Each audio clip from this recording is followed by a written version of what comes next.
And what we feed, this is an urban setting. What we feed, what we see here is grass.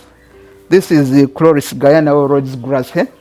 This is purchased feed. We buy it from a certain doctor who is specializing in producing hay for sale.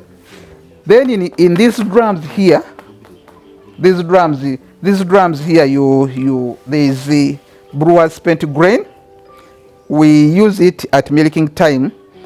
The unfortunate part, many farmers think that the animal can survive on Brewers spent grain from morning to evening. That is very wrong. And then when you buy Brewers spent grain, you have to know the type, because there are two types. There's one that is made from sorghum, then there's one that comes made from barley. The sorghum Brewers, the one that is made from sorghum has a lot of challenges because of what we call anti-nutrients. If you feed too much, you are likely to lose that animal. So we only provide Brewers spent grain at milking time. Then we have sugarcane bagasse. Sugarcane bagasse we buy it from, there's a certain Indian in Bunga. In fact, that is one of the product sugarcane bagasse from the sugarcane industry. This one, what we do, we process it into sugarcane silage. This is done by mixing these two molasses and the Brewers yeast solution in a ratio of 1:2. 1 molasses, 2 spent yeast, and then you ferment for 30 days. By the end of the 30 days, in fact, it will be a completely different product. Then we have the maize stover. All what you see on this vehicle is maize stover, all these bags. In fact, I have about more than 200 bags, and those 200 bags can take me for another 6 months. So what we do is, this is the maize stover silage. What you get after fermenting it with the same ingredients, because the maize stover alone and the sugarcane bagasse alone, in terms of protein content, is very low. And of course, for dairy cows and especially milking cows, they need a certain level of protein content. Below that, they will start losing weight, but not only that, they will produce very little milk. And then at the end of the day, you are likely to lose that animal. So by ensiling or fermenting this maize stover and the sugarcane bagasse alone with that stuff, and then plus this commonly, this is what is called Mexican sunflower, which is everywhere. This Mexican sunflower has a lot of protein content.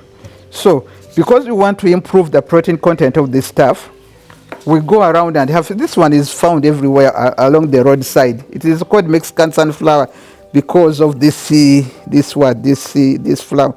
So we harvest it, either wilt it or make it into powder.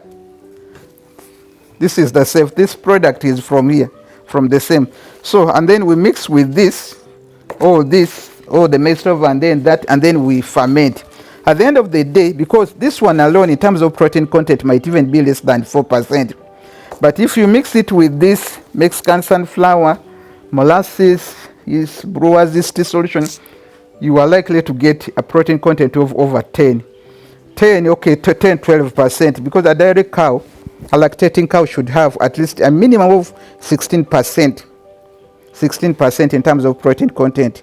But you're also talking in terms of energy. The energy will come from the Brewers yeast, the Brewers spent grain. Then we have this. These are banana peelings. You can't believe that this banana peelings, this is the same product. This one in terms of powder. These are what we do. We get the banana peelings and dry them and mill them into powder form. This is the dry banana peelings. This is the powder. This one, what we mix it with this stuff here, Mexican sunflower. Then we also mix it with this is what is called poultry. Kalimbo and cocoa, kalimbo nak, and from the poultry unit. This one. So we mix these 3 products, and then we supplement our animals. This is because I've been trying to encourage farmers, especially poultry farmers, not to. Of course, this one is a very good source of fertilizer. Many people use it as a fertilizer, but at the moment, of course, with urban farming, I've been encouraging these people, especially farmers with caged birds, to get solar dryers and then dry this stuff and pack it, and then of course it can be a very good source of income because it's a very good source of feed, and especially for pigs. You can also use it to feed pigs, but it's also very good as a feed for dairy cattle if you mix it with other feeds. We have that block. That block is locally made. This is what we call the compressed complete sweet potato silage feed block. Why do we have to again, after making the silage, why do we have again to convert it into the block? What is happening is many of these people who are selling silage, they use a method that is called the tube silo. This silage is transported into very black, this polythene, the black polythene tubes. So during the transportation, sometimes in fact they tear out, and of course once air enters, then you lose the silage. So for us, what we do after making the silage, we convert it into the block. It is easier to store that block than storing the silage. The challenge with storing the silage, once it matures, there is a very good smell. Then the rats start, of course, you get problems with the rats. And once air enters, then it starts rotting. So we convert it into the block. We have a simple solar dryer where we dry them. In fact, we have one of the young people is here who is making them who has been training other people to make these blocks. But you can also make the block without using silage. What you do is to combine, to use the maize stover, you use this poultry litter, you use this Mexican sunflower, and then you also add molasses, and then you make it block. When you go to the dairy, to the unit, you will see some of those blocks there. That's one way of making sure that the animal is getting a balanced diet. Because if you are going to feed the animals on this one alone, yes, Chloris Ghana is good, Rhodes grass is good, but you are looking at the protein content. Lactating cows are very, of course, when you really have to make sure you provide that animal with a balanced diet. If you want to feed your cow on this, it will be like feeding your baby, or girl, or child on cassava alone. Of course, at the end of the day, the baby will get kwashako. But if you feed that baby with cassava and then beans, of course, the beans are all groundnuts. You'll be trying to balance, at least, because you are providing the protein. You're also providing the carbohydrates. The structure, zero grazing structure, of course, it has to have where the animal feeds from, the feeding troughs, the water troughs, the cubicles where the animal can rest, then where the animals can be treated. But many people these days, they prefer to use, it's always better to start small.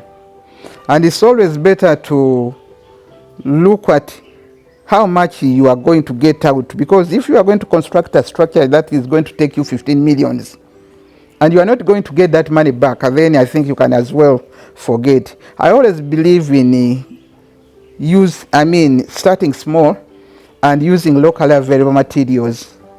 My structure is very simple, and I'm happy with it.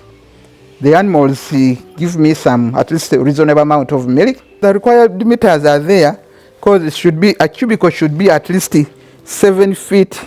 7 feet. It should be enough for the animal to fit in. And it also depends on the size of the animal. Some of these animals are too small, because of course you can say 7 feet long, and then wide about 4 feet wide a cubicle. Those should be, but it can be more, it can be less, depending on the size of the animal. Some of these animals are too small, some of the animals, but you should be having a place where there's water permanently.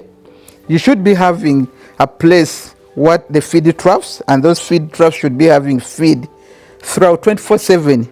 Animals are not like human beings where they get breakfast, lunch, and supper. When people come here and then I tell them you must feed your animal 24/7, then they start complaining, but where am I going to get the feed? Then you tell them, if you don't have the feed, don't go in for zero grazing. Zero grazing is not for people who are there to joke. But at the end of the day, it has it's good, because the animal is confined, so it's not spending a lot of energy moving around searching for feed. So that energy in most cases ends up being used in milk production. Here, of course, you ask me how many liters do we get? The amount of milk you get depends on so many factors. First of all, the number of lactations, how many times the animal has calved down or produced. The stage of lactation, how many months, because in most cases, when the animal produces or calves down, the milk yield, of course, continues to increase up to around 3 months. Then it goes down. There's a reason why it stabilizes a bit, then it goes down. We assume that around 3 months after the animal has calved, it is in calf, what we call a calf, what people call pregnant. An animal is not pregnant like human being. An animal is in calf.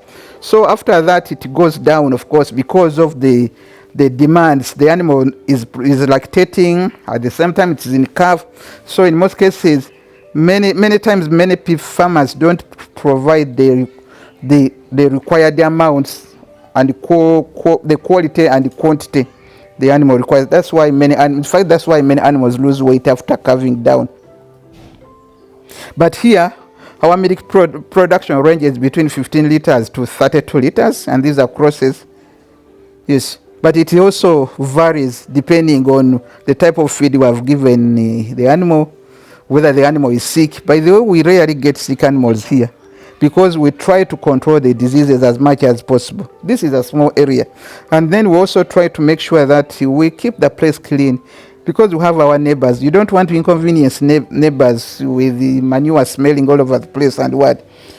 Then we also disinfect the unit. There's a disinfectant, which of course some people call it gas, but it's called Kero. So after removing the manure, then cleaning the place, then we disinfect the place so that it doesn't smell.